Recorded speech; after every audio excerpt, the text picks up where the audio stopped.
Latest updates ఎప్పటికప్పుడు పొందడానికి big TV WhatsApp channel follow అవ్వండి. లింక్ డిస్క్రిప్షన్ లో ఉంది.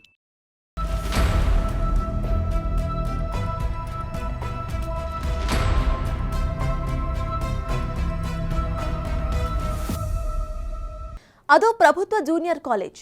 400 మంది విద్యార్థులు నిత్యం కూడా ఆ కాలేజ్లో చదువుతూ ఉంటారు. అటువంటి ఆ కాలేజ్లో అలజడి రేగింది. ప్రశాంతంగా ఉన్న కాలేజ్ వాతావరణంలో క్షుద్ర పూజలు కలకలం రేపాయి. విద్యార్థులను భయభ్రాంతులకు గురి చేసిన ఈ క్షుద్ర పూజలు అసలు ఎవరు చేశారు, ఎందుకు చేశారు, ఇప్పుడు చూద్దాం.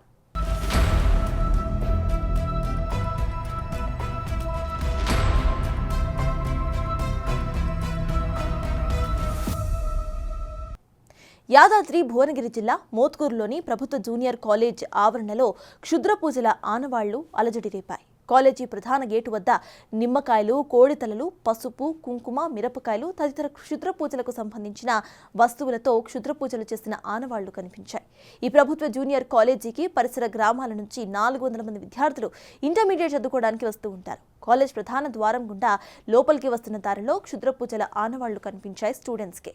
అయితే క్షుద్ర పూజలకు ఉపయోగించే పసుపు, కుంకుమ, మిరపకాయలు, కోడితలలు కనిపించడంతో స్టూడెంట్స్, ఇక టీచర్స్, పేరెంట్స్ అందరూ కూడా ఆందోళన చెందారు. కాలేజ్కి నైట్ వాచ్మెన్ లేకపోవడం, కాలేజ్ చుట్టూ కూడా ప్రహారీ కూడా లేకపోవడంతో కాలేజ్ ఆవరణలో అసాంఘిక కార్యక్రమాలతో పాటు క్షుద్ర పూజలు జరుగుతున్నాయని స్థానికులు ఆందోళన చెందుతున్నారు.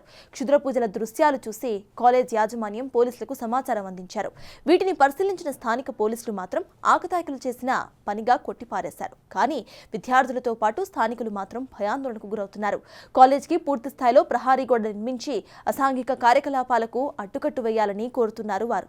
ఏదేమైనా కాలేజ్లో చెలరేగిన క్షుద్ర పూజల కలకలం స్థానికంగా తీవ్ర చర్చనీయాంశంగా మారింది.